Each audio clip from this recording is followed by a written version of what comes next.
हाथरस कांड में आज तक की खबर का बड़ा असर हुआ है। आखिरकार इस मामले में योगी सरकार ने बड़ी कार्रवाई की है। हाथरस के SP, DSP, inspector, sub inspector और हेड कांस्टेबल को सस्पेंड कर दिया है, जबकि थाने के सभी पुलिसकर्मियों का नार्को पॉलीग्राफ टेस्ट कराने के आदेश दिए गए हैं। सीएम योगी आदित्यनाथ ने प्राथमिक जांच रिपोर्ट के आधार पर एसपी, डीएसपी, इंस्पेक्टर और दूसरे अधिकारियों के खिलाफ निलंबन की कार्रवाई की। वहीं प्रियंका गांधी ने योगी सरकार की कार्रवाई पर सवाल उठाते हुए पूछा कि कुछ मोहरों को सस्पेंड करने से क्या होगा। यूपी के हाथरस केस की आंच दिल्ली पहुंच गई है। दिल्ली में जमकर सियासत हो रही है। दिल्ली के जंतर मंतर पर कई राजनीतिक दलों के नेताओं ने प्रदर्शन में हिस्सा लिया।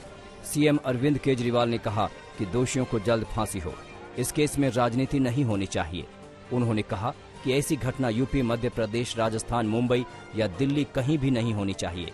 जंतर मंतर पर हुए प्रदर्शन में सीपीएम महासचिव सीताराम येचुरी और सीपीआई नेता डी राजा ने भी शिरकत की।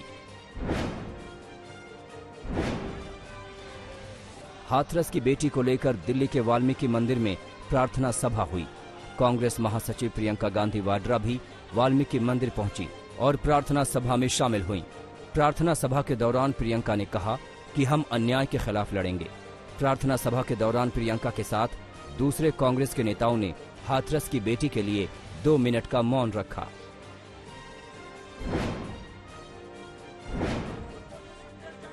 हाथरस गैंगरेप केस में आरोपियों के समर्थन में सवर्णों की पंचायत हुई।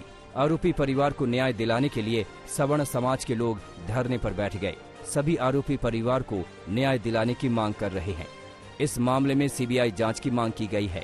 हाथरस में पीड़िता के गांव बुलगड़ी से करीब 5 किलोमीटर दूर बघना में सवर्ण समाज के लोगों ने पंचायत बुलाई।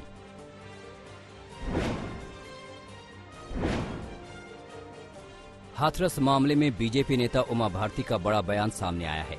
उन्होंने कहा कि हमने देश में रामराज लाने का दावा किया, लेकिन इस घटना पर पुलिस की संदेहपूर्ण कार्यवाही से यूपी सरकार और बीजेपी की छवि पर आंच आई है। साथ ही उमा भारती ने सीएम योगी से मीडिया कर्मियों और दूसरे राजनीतिक दलों के लोगों को पीड़ित परिवार से मिलने की अपील की।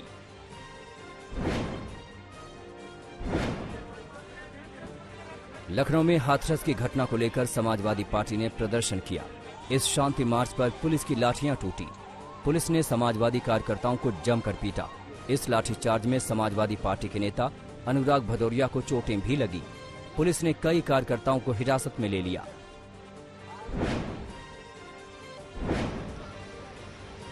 हाथरस कांड को लेकर देश भर में उबाल है। दिल्ली, मुंबई से लेकर पटना तक लोगों का गुस्सा फूट पड़ा। पटना में जन अधिकार पार्टी के छात्र संगठन ने पीएम मोदी और सीएम योगी का पुतला फूंका। वहीं शाम में कांग्रेस ने कैंडल मार्च निकालकर सीबीआई जांच की मांग की। गुस्से की ये आग दूसरे शहरों में भी भड़की। झालावाड़, बागपत, दुर्गापुर, अलीगढ़ में भी लोग सड़कों पर उतरे।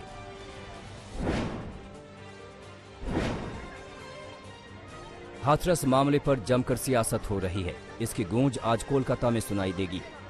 पश्चिम बंगाल के सीएम ममता बनर्जी आज शाम 4 बजे प्रोटेस्ट मार्च की अगुवाई करेंगी। इसी वक्त लेफ्ट और कांग्रेस की भी साझा रैली इसी मुद्दे पर होगी।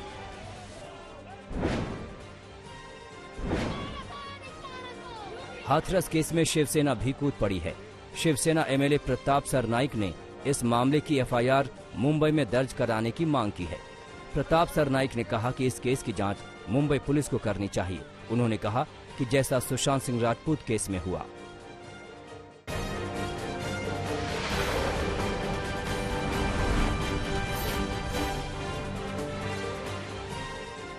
राजस्थान के सिरोही में 8 साल की बच्ची से रेप के बाद हत्या में आरोपी को गिरफ्तार कर लिया गया है।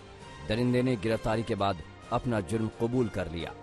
वारदात के बाद आरोपी भागकर जंगल में छुप कर रहा। वहां 5 दिनों तक आरोपी मछली पकड़कर और भुट्टा सेंक कर खाता रहा। बाद में वो गुजरात भागने की फिराक में था, लेकिन उससे पहले ही वो पुलिस की गिरफ्त में आ गया।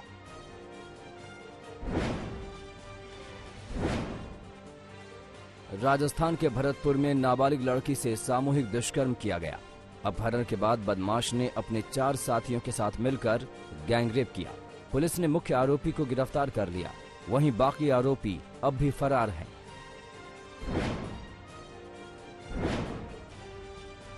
बिहार के गया में महादलित लड़की की रेप के बाद फांसी लगाने का मामला सामने आया है। कोंच थाने में पीड़ित परिवार ने 4 लोगों के खिलाफ केस दर्ज करवाया है। पीड़िता परिवार में बर्थडे पार्टी में गई थी। बर्थडे पार्टी से लौटने के दौरान दरिंदों ने गांव से बाहर सुनसान जगह पर वारदात को अंजाम दिया। घटना के बाद पीड़िता घर लौटी और फांसी लगाकर जान दे दी। एमपी के नरसिंहपुर में गैंगरेप की रिपोर्ट दर्ज नहीं होने पर महिला ने फांसी लगाकर आत्महत्या कर ली।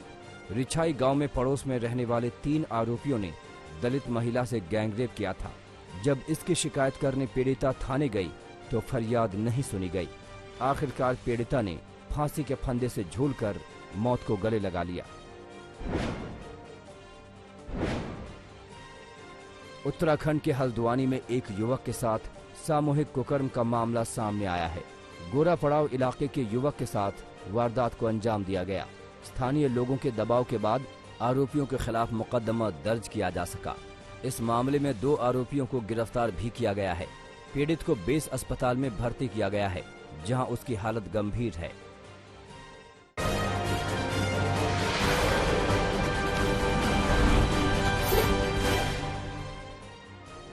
देश में कोरोना से मरने वालों की संख्या 1 लाख के पार चली गई है। यूपी के deputy CM Keshav Prasad Maurya corona positive हो गए हैं।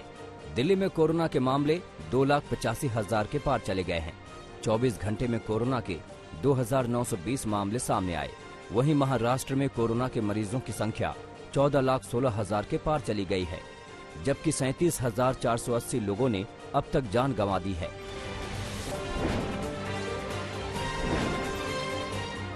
कोरोना के संक्रमण काल में आज तक की हेल्थ गिरी अवार्ड का ऐलान किया गया। इसमें केरल को सबसे कारगर तरीके से कोरोना से जंग लेने का अवार्ड दिया गया। इस कार्यक्रम में इंडिया टुडे ग्रुप के चेयरमैन अरुण पुरी ने कहा कि कोरोना से जंग में राज्यों में गवर्नेंस जरूरी है। उन्होंने कहा कि भारत ने जान और जहान की लड़ाई लड़ी।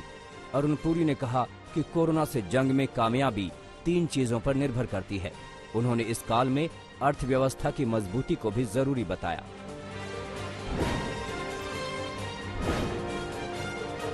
हेल्थ गिरी अवार्ड के मौके पर स्वास्थ्य मंत्री डॉक्टर हर्षवर्धन ने इस मुहिम की जमकर तारीफ की।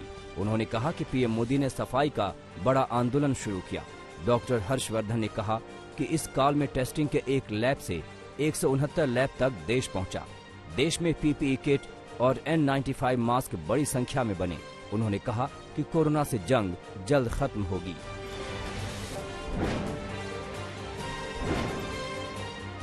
हेल्थ गिरी अवार्ड में सरकारी अस्पतालों में दिल्ली एम्स ने बाजी मारी। अब तक दिल्ली एम्स ने सबसे कारगर तरीके से इस जंग को लड़ी। इस अवार्ड से दिल्ली एम्स के डायरेक्टर रणदीप गुलेरिया को सम्मानित किया गया। वहीं प्राइवेट अस्पतालों में मेदांता हॉस्पिटल को भी हेल्थ गिरी सम्मान मिला। साथ ही दिल्ली के साकेत मैक्स को भी सम्मानित किया गया।